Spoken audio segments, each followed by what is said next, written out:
positive about me. Why? I don't think he liked me. But he did coach you for an awful long time. He was paid to do so. But you... And I was a very good pupil. I mean, let's face it. I was not exactly an embarrassment. In fact, as his 6-year association with Gershweiler drew to a close in 1971, Curry lost the British title that he'd taken for the first time in the previous season. It was said that he hindered his chances by putting his own aesthetics first. But if the judges would not be persuaded, his artistic style was always in demand for the post-championship galas. It would be silly to go to that level of competition and expect that by doing purely artistic skating beautifully to the music and so forth and so on, that you could win. That is not what competition skating is about, and I think I accepted that very well. I always did what was, if you will, the standard of my time. I did 3 triple jumps, and I did all the different jumps and spins and footworks and everything that one is supposed to do in a competition program.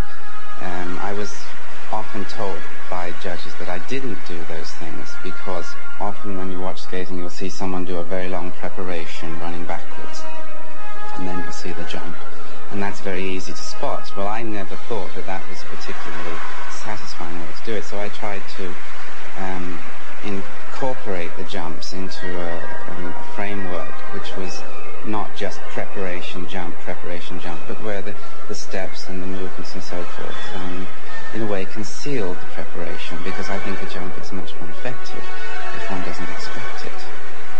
So in many ways I was doing what I was supposed to do, but they didn't even notice.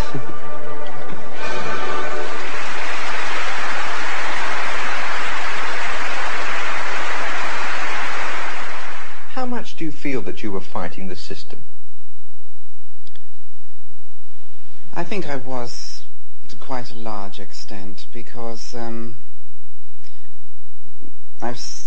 I felt that I was working a whole year to recite a poem and then having to recite it to deaf people. It was my performance that I cared about. I didn't actually care that much about what the judges thought, or the marks they gave, because I knew that that was governed by what they were there to do as judges, which is to place their own skaters first, unfortunately. So I tried not to take it personally, but for instance, I was really, really upset with myself in Munich because I skated horribly. I was ghastly. And I wasn't upset that I dropped to 7th place after coming 4th the year before. I was upset that I had allowed myself to give such a miserable performance.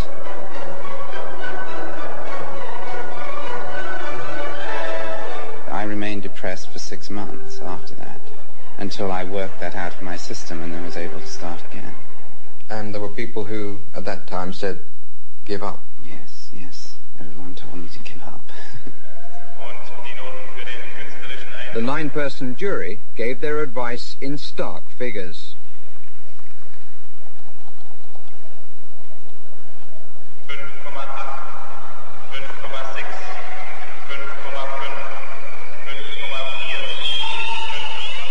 For all the hostility to their verdict by the crowd, for a skater to recover from such a fall in grace was thought impossible. Skating is such a pre-ordered thing. I mean, if you look at the results of world and European and championships over the years, you will find that the results of the final results of the previous year are almost always exactly reproduced in the figure results of the following year. So that means that every year in memoriam, whoever came first, second and third one year comes first, second and third in figures. Well, people just aren't that consistent. You know, with the best will in the world, no one could possibly be that consistent.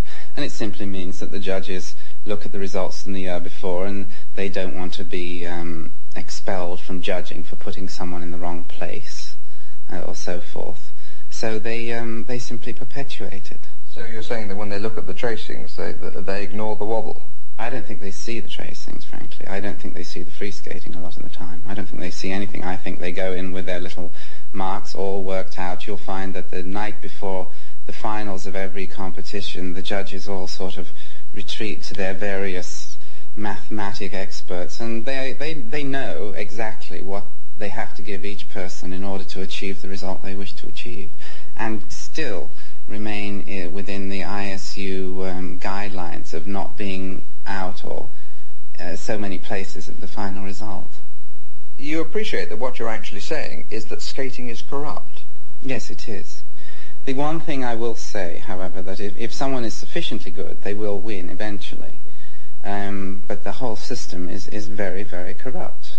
There's this thing of trading one thing for another. For instance, America or Canada or any other country in the world may have a particularly strong entry in the ice dancing or the pair skating, and they may have a quite strong entry in the ladies. So they will go to a judge from another country and say, look, we really want this ice dancing medal.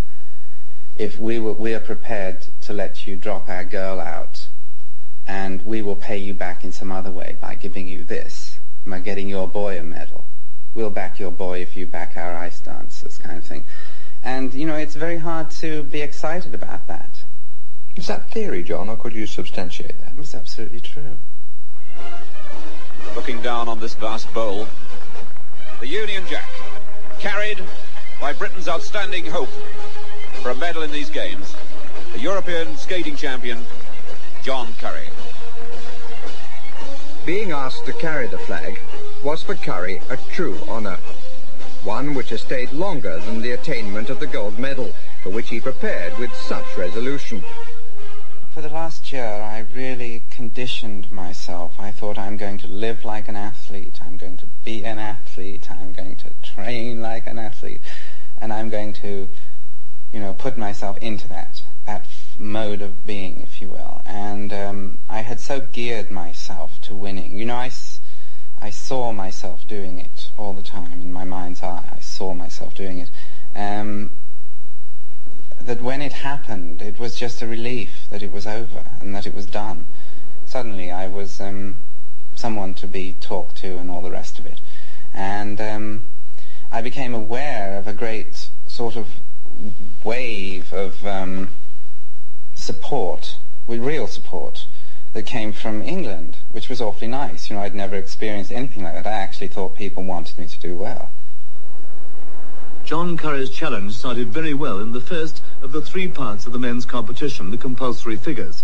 The tracing of patterns on the ice exactly as laid down by the skating manual and counting for 30% of the total marks for the competition.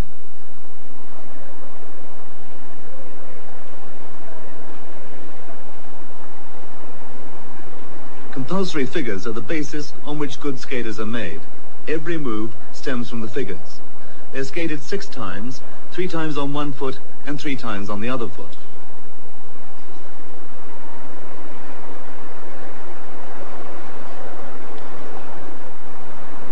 Curry finished second in the compulsory figures and approached his short program with total conviction.